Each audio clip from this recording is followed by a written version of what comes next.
Hola, buen día. Continuamos en la lectura de este hermoso libro de Jane Wilkin, A su imagen, 10 maneras en las que Dios nos llama a reflejar su carácter.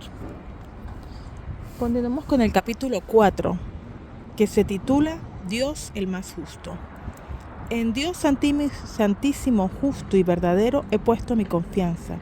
No temeré a lo que pueda hacer la carne, la descendencia del pueblo.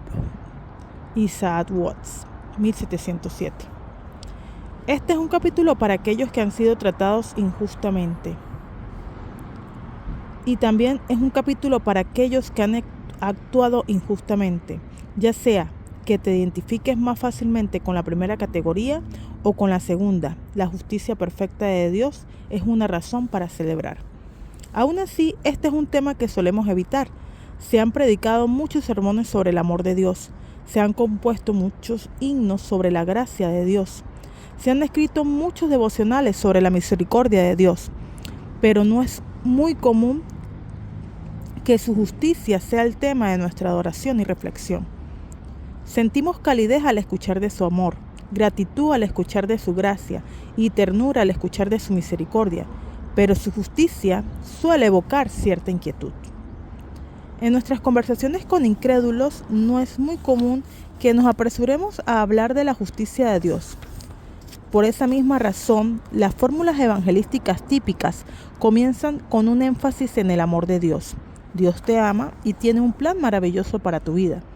Parece un comienzo mucho más prometedor que en su justicia. Dios castiga al que infringe la ley. Sin embargo, las Escrituras describen la justicia de Dios como una virtud que se debe exaltar, no como un defecto que se debe esconder. Y si nos tomamos un momento para recordar que hemos sido justificados ante el juez justo, nosotros también podemos celebrar el buen gobierno y la ley justa de nuestro Dios. El buen gobernador. Encontrar un buen gobierno es difícil. Esto lo sé gracias a las noticias, pero también lo sé de primera mano ya que fui parte de un gobierno malo. En mi último año de la secundaria me eligieron por votación como secretaria de la clase. Entre todas mis responsabilidades, la principal era tomar notas durante nuestras reuniones del consejo estudiantil. Los demás miembros del consejo y yo éramos los mejores estudiantes de nuestra clase y los que siempre seguíamos las reglas. Así que la recompensa y los elogios nunca faltaban. Cuando quedaban solo 2 semanas para la graduación, el Club Rotario local nos invitó a un almuerzo en nuestro honor. Vestidos con nuestra mejor ropa de domingo, salimos temprano de la escuela, comimos del buffet y recibimos placas en agradecimiento por nuestro servicio altruista. Fue después que nos dejamos llevar por el encanto de los cargos altos. He intentado reconstruir la lógica que nos llevó a nuestra ruina, pero solo puedo suponer que la comida gratis y las placas nublaron nuestro buen juicio. En vez de regresar a la escuela, pasamos la tarde en la casa del presidente de la clase escuchando el último álbum de YouTube. ¿Qué puedo decir? La pasamos bien todos juntos y eso fue bueno, porque todo el consejo estudiantil terminó pasando la última semana del último año de la secundaria juntos. Castigados por no ir a clase, éramos un gobierno que rendía cuentas a un gobierno más alto, la dirección.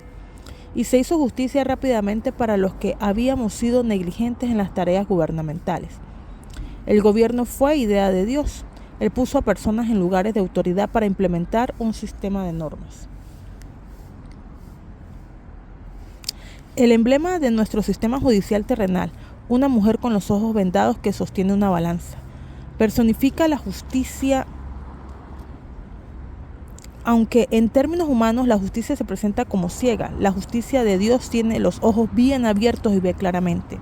Dios conoce todas las acciones, pensamientos y motivaciones, así que hace uso del cetro de justicia con una visión clara. La belleza del gobierno justo de Dios es mayor cuando se observa en el contexto de su omnisciencia y omnipresencia. El Dios que es totalmente presente en todas partes. El Dios que lo sabe todo. Es infinitamente apto para cumplir el rol de juez justo. En una sala de audiencias terrenal, el juez y los integrantes del jurado escuchan los casos con habilidad limitada para discernir la verdad de la mentira. Los testigos de los hechos reportan lo que vieron con una habilidad limitada para recordar lo que aconteció realmente. Los sesgos y la corrupción pueden entrar al proceso. Algunas veces los testigos perjuran, otras veces se declaran culpable a la persona equivocada. A veces se le impone una sentencia injusta a un acusado. No siempre se hace justicia en las cortes humanas. Por el contrario, Dios es un juez que conoce todos los hechos de todos los casos. Aunque las cortes terrenales trabajan para reconstruir lo que realmente sucedió, Dios conoce exactamente quién le hizo qué a quién, cuál día, en qué lugar y con cuál propósito. Él conoce no solamente los hechos externos del caso, sino las motivaciones internas de todos los involucrados. Él no es solo el juez, sino que también es el testigo que testifica perfectamente de los actos, ya que no puede castigarnos ni más ni menos de lo que merecemos. Sus sentencias son exactamente lo que demanda la justicia, ajustándose a la perfección de las ofensas que se cometen. Nadie es declarado culpable incorrectamente. Nadie se escapa del castigo luego de haber cometido un crimen. Siempre se hace justicia en la corte de Dios. Las sentencias de Dios también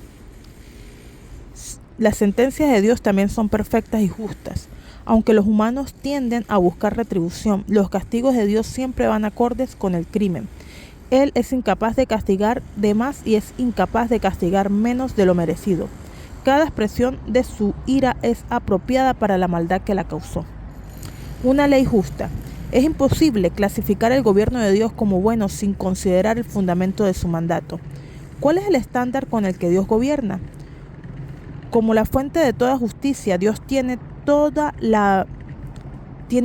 la habilidad como el derecho de determinar lo que es bueno y lo que es malo. Él establece los límites de la moralidad. El instrumento de Dios en su buen gobierno es su ley perfecta, la cual nos dice lo que es correcto y lo que es incorrecto. La justicia de Dios es la expresión de su amor por su ley. En el Salmo 119:97, David exclama: «¿Cuánto amo yo tu ley? Todo el día medito en ella». Todo el Salmo 22, estrofas y 176 versículos está dedicado a exaltar la belleza, la bendición y la bondad de la ley. Menciona 10 veces su deleite en ella y 28 veces su deseo de guardarla. Si el rey David se expresa de esta forma en cuanto a su amor por la ley de Dios, ¿cuánto más amará Dios su propia ley y meditará en ella de día y de noche? Cuando Adán y Eva infringieron estos límites, actuaron de forma injusta, trayendo sobre sí mismos y sobre toda su descendencia la condena justa de un Dios santo. Desde el Edén, toda la humanidad se ha rebelado en contra del buen gobierno del único Dios verdadero. Sin embargo, incluso en un estado de rebeldía, todos muestran que les queda algo de conciencia de los requisitos de la buena ley de Dios. Desde la antigüedad, los seres humanos han tratado de apaciguar a sus diferentes dioses con todo tipo de sacrificio. Sabemos que somos culpables, sabemos que necesitamos una provisión para lidiar con nuestra culpa. Los que no confían en el sacrificio perfecto de Cristo se pasarán la vida buscando expiación, ofreciendo sus propias buenas obras a un Dios que crearon en su propia imaginación. Buscarán justificadores por cualquier medio que encuentren. Su vida será una de afán y futilidad. Pero en los que se está restaurando la imagen de Dios, el Espíritu Santo obra en conjunto con nuestra conciencia para que actuemos con justicia, con el propósito de darle gloria a Dios. El Espíritu Santo nos impulsa a obedecer la ley de nuestro buen gobernador. Y qué buen regalo es la presencia del Espíritu habite en nuestro interior para estimularnos a la rectitud. En vez de futilidad, experimentaremos fructificación. Es por esto que la palabra llama al pagano transgresor y al pecado transgresión. Primera de Juan 3:4. Cristo murió para rescatarnos de toda maldad. Primera de Tito 2:14. Por otro lado, el creyente admira la ley de Dios y admira cada expresión de su justicia tanto en la tierra como en el cielo. Pablo nos recuerda que la rectitud no tiene comunión con la transgresión. Romanos 6:19. Designando así a los creyentes como amantes de la ley de Dios, ya que ésta los protege a ellos y a los demás. Un juez y un padre imparcial. De acuerdo con el apóstol Pedro, los hijos de Dios deben vivir en obediencia reverente a la luz de la justicia de Dios, ya que invocan como Padre al que juzga con imparcialidad las obras de cada uno. Vivan con temor reverente mientras sean peregrinos en este mundo. Primera de Pedro 1:17. Las ideas tanto de la obediencia a Dios como del temor a Dios han caído en desuso en muchos círculos cristianos. Pedro les recuerda a sus oyentes que el Dios que envió a su Hijo es tanto un Padre personal y amoroso como un juez imparcial de los corazones de los hombres. Un Dios así es digno no solo de nuestra adoración, sino también de nuestro temor reverente. Es importante que reverenciemos a Dios, porque los que olvidan lo glorioso que es, pronto olvidarán su ley. El Antiguo Testamento da testimonio una y otra vez de este efecto en la rebeldía habitual de Israel. Así como ellos, nosotros podemos olvidar que fue Dios quien nos rescató de la esclavitud y podemos comenzar a vivir según nuestras propias agendas. Pero los que guardan las verdades del Padre amoroso y juez justo podrán adorar al Señor en la hermosura de la santidad. Salmo 96:9. Ellos traerán los sacrificios aceptables de un corazón quebrantado y arrepentido de obediencia, oración y adoración. Pero, por causa de nuestra humanidad, nuestra capacidad de percibir la justicia perfecta de Dios y su paternidad amorosa es limitada. No siempre veremos que se haga justicia en esta vida. Muchas veces los malvados prosperan. Salmo 37:35, Jeremías 12:1. Es común que los inocentes vayan a la tumba sin ver la vindicación por los crímenes que se cometieron contra ellos. Pero la justicia perfecta de Dios demanda que todo pecado reciba un castigo. Él no siempre lo hace de formas visibles para nosotros, resolviendo todo ordenadamente como un episodio de la ley y el orden. Un día veremos su justicia perfecta, pero por ahora nos esforzamos por entender lo que Él ha hecho, está haciendo y hará. Eclesiastés 3:11. Podemos estar seguros de que nadie se saldrá con la suya. Nada está escondido a la vista de Dios. De la vista de Dios. No existen los pecados secretos, solo Dios sabe. Es una expresión común que quiere decir que no tenemos idea del porqué de una circunstancia. Muchas veces lo decimos con frustración, pero para el creyente esa frase reconoce un hecho básico que debería darnos seguridad. Dios ve y sabe, y en su justicia le actúa. Por ninguna razón absolverá al culpable. Cuán reconfortante saber que ninguna injusticia que podamos sufrir quedará impune. Como personas culpables, también es reconfortable descubrir que el juez justo frente al cual debemos comparecer es nuestro buen Padre. Imagínate estar en juicio por un crimen que cometiste a plena luz del día. Entras a la sala de audiencias y te encuentras con tu amado Padre, que es infinitamente amoroso, bueno y compasivo, sentado en el estrado. Imagina también, mientras estás allí para declararte culpable, que tu hermano Jesucristo se pone de pie para interceder por ti. Su testimonio es claro. Él ha asumido tu culpa por haberte rebelado en contra del buen gobierno de Dios. Él ha cargado tu culpa sobre sus hombros en la forma de una cruz de madera. Disciplina justa. Entonces, ¿el creyente nunca experimenta la justicia de Dios? Gracias a Cristo, nuestro Padre y Juez, no nos mira con ira, pero sigue siendo nuestro Padre, que nos cría con justicia. Esto lo conocemos como su disciplina. Él nos da leyes que son para nuestro bien y seguridad, y cuando las transgredimos, permite que nos arrepintamos y aprendamos de nuestros errores, aunque con frecuencia debemos soportar las consecuencias. Y aunque nos disciplina en amor, puede que no lo percibamos inmediatamente como algo amoroso. Es por esto que el autor de Hebreos se esfuerza por recordarnos que Dios disciplina a los que ama. Hebreos 12:6. El profeta Jeremías reconoció el papel de la disciplina justa para los hijos de Dios. Corrígeme, Señor, pero con justicia y no según tu ira, pues me destruirías. Jeremías 10:24. La disciplina de Dios es su justicia sin ira, con el propósito de entrenarnos en la piedad.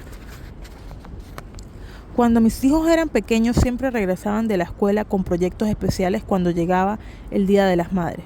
Cuando Calvin estaba en kinder, su maestra envió a casa una hoja de preguntas y respuestas que él había llenado sobre mí. La frase, mi madre ama.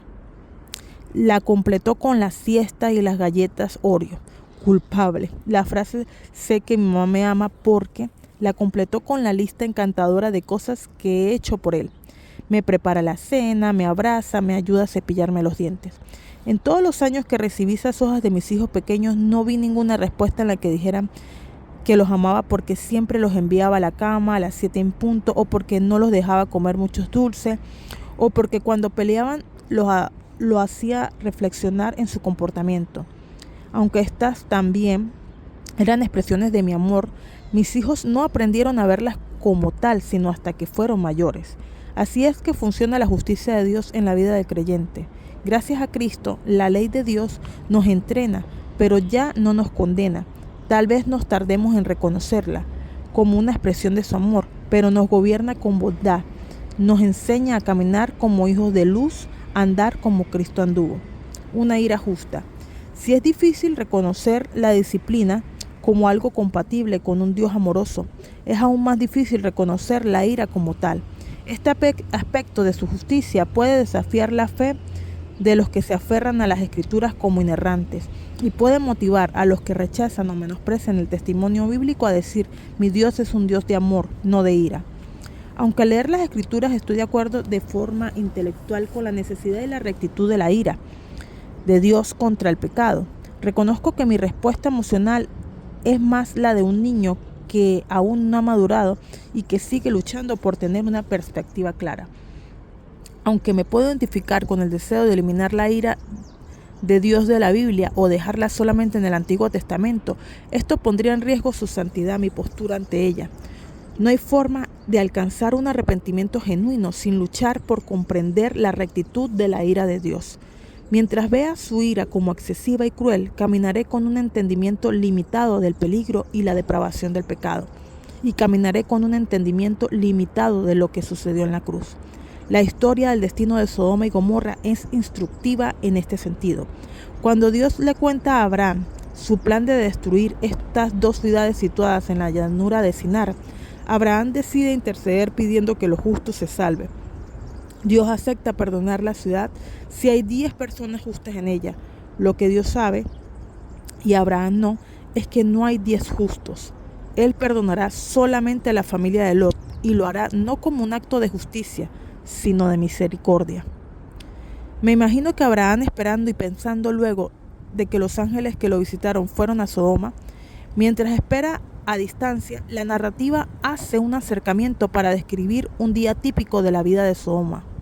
Y es algo nauseabundo: sensualidad, violencia y maldad de todo tipo.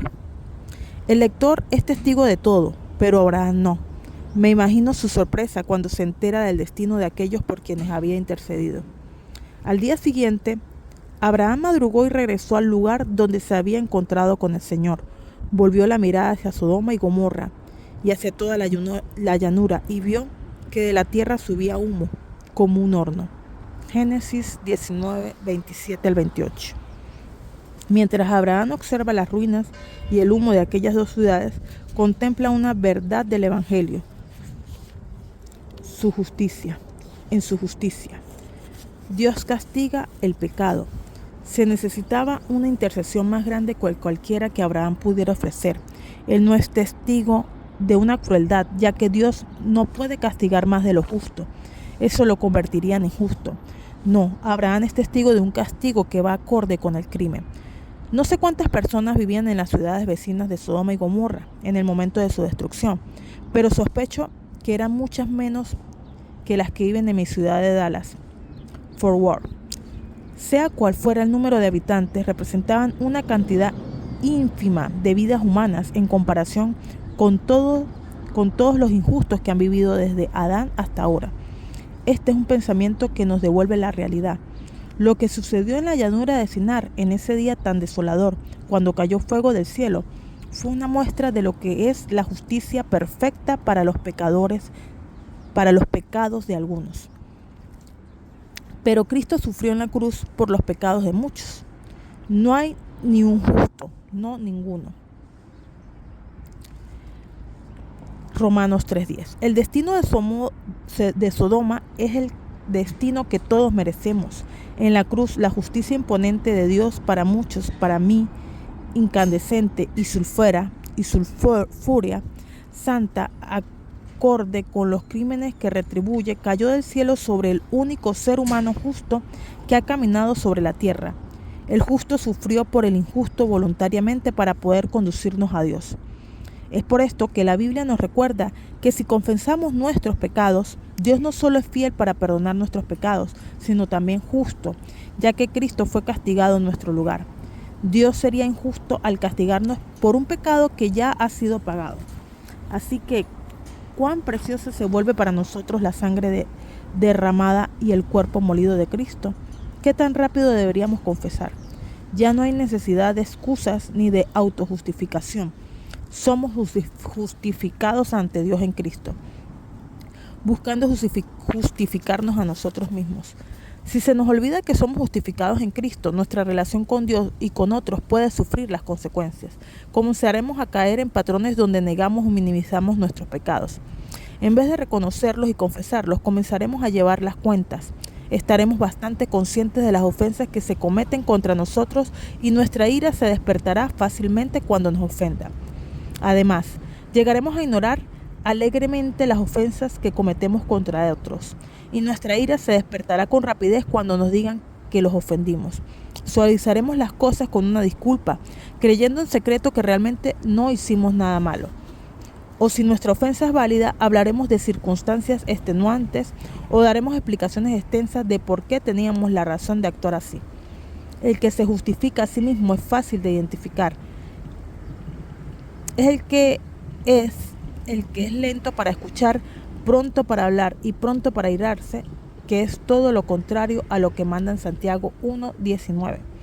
Ya que nuestro sentido de justicia se basa en una perspectiva parcial y sesgada de los hechos, en cualquier caso, llevaremos la cuenta de tal forma que siempre quedemos bien. Siendo nuestro propio juez y jurado, percibiremos que la evidencia apunta hacia nuestra absolución y la condenación de nuestro prójimo. Como el fariseo en la parábola de Jesús, nos felicitaremos a nosotros mismos porque no somos como otros hombres. Lucas 18:11. Todas las cuentas que llevamos nos impiden vivir en paz unos con otros y servimos unos a otros. Y es inútil. No tenemos necesidad de autojustificarnos, solo necesitamos confesar nuestros pecados. La autojustificación revela que no entendemos el perdón que recibimos por medio de la cruz. La cruz de Cristo significa que ya se saldaron las cuentas. La vida del creyente que ama la justicia de Dios se caracterizará no por llevar cuentas, sino por una obediencia reverente. Se caracterizará por un amor a la ley moral, que cambiará nuestros deseos para que reflejen los de nuestro Padre Celestial. Se caracterizará por una sumisión humilde a nuestro buen gobernador y a los límites que Él ha establecido respecto a lo que es correcto. El efecto inmediato de comprender la justicia de Dios será un deseo interno de obedecer. El efecto a largo plazo será un deseo externo de hacer justicia para otros. Justos como Él es justo. ¿Cuál es la voluntad de Dios para tu vida? Escucha las palabras del profeta Miqueas. Ya se te ha dicho lo que de ti espera el Señor. Practicar la justicia, amar la misericordia y humillarte ante Dios. Miqueas 6:8. La voluntad de Dios es que hagamos justicia. Cuando dejamos de autojustificarnos, comenzamos a identificar las necesidades de nuestro prójimo con más y más claridad. Usamos nuestra energía para asegurar que se haga justicia a los débiles y los oprimidos. Dios se refiere a sí mismo como Padre de los huérfanos y defensor de las viudas. Como sus hijos debemos llevar esta identidad familiar a las esferas de influencia que Él nos haya dado. Los que tengamos cualquier tipo de ventaja debemos usarla para beneficiar a nuestro prójimo. Los que tengamos más que el plan diario debemos abrir nuestros ojos y nuestras manos para ayudar a aquellos que todavía esperan el suyo. En la antigüedad, la viuda y el huérfano eran los más propensos a sufrir explotación o a ser olvidados por sus comunidades. No tenían poder social ni económico, no tenían voz ni defensor. Hoy en día los explotados y olvidados están a nuestro alrededor, al igual que en esa época. La Biblia habla de la amplitud de la justicia de Dios y llama a una y otra vez a su pueblo a buscarla para los marginados e ignorados. Si no tomamos esto en cuenta, nuestro sentido de justicia no irá más allá del patio de nuestra propia casa. Nuestras comunidades e iglesia están llenas de viudas y huérfanos, de peregrinos y pobres. Actuamos con justicia cuando intercedemos por ellos, cuando nos aseguramos de que reciban el trato que merecen como seres humanos creados a imagen de Dios. Nosotros deberíamos ser los primeros en alimentar a los hambrientos, vestir al desnudo, recibir al extranjero, visitar al enfermo. Deberíamos asegurarnos de que se haga justicia a los oprimidos, porque al hacerlo nos parecemos a Dios. Si lo hacemos es como si lo hubiera hecho por Cristo mismo. Mateo 25 del 35 al 40. El buen gobierno de Dios nos asegura que a fin de cuentas la justicia prevalecerá sobre todas las cosas. No le responde a un gobierno más alto y no sufre corrupción. Hasta el día en que se arreglen las cuentas, trabajamos como sus siervos para vivir obedientemente y buscar justicia para los que no lo tienen. ¿Cuál es la voluntad de Dios para tu vida? Que seas justo como Él es justo, que te deleites en su ley, que exaltes su buen gobierno, que hagas justicia a diario como el Hijo de tu Padre Celestial. Versículos para meditar. Deuteronomio 10 del 17 al 19.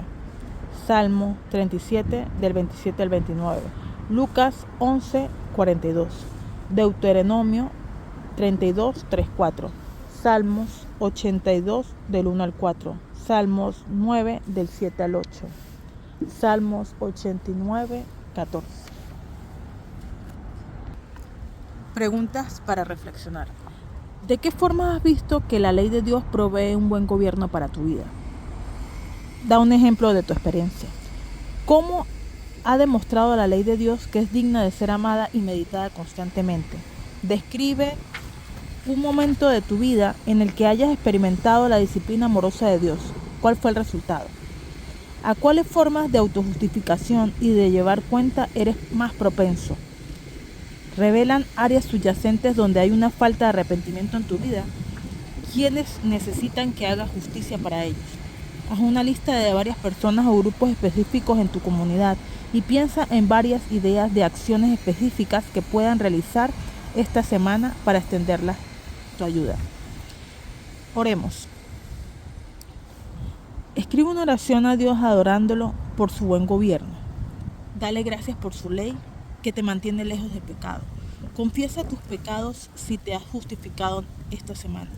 Pídele a Dios que levante en ti un odio por los actos humanos de injusticia para que puedas servir con entusiasmo a aquellos que sufren por causa de ellos. Dale gracias porque has sido justificado para poder actuar justamente. Amén. Hemos llegado al final de este hermoso capítulo, Dios el más justo.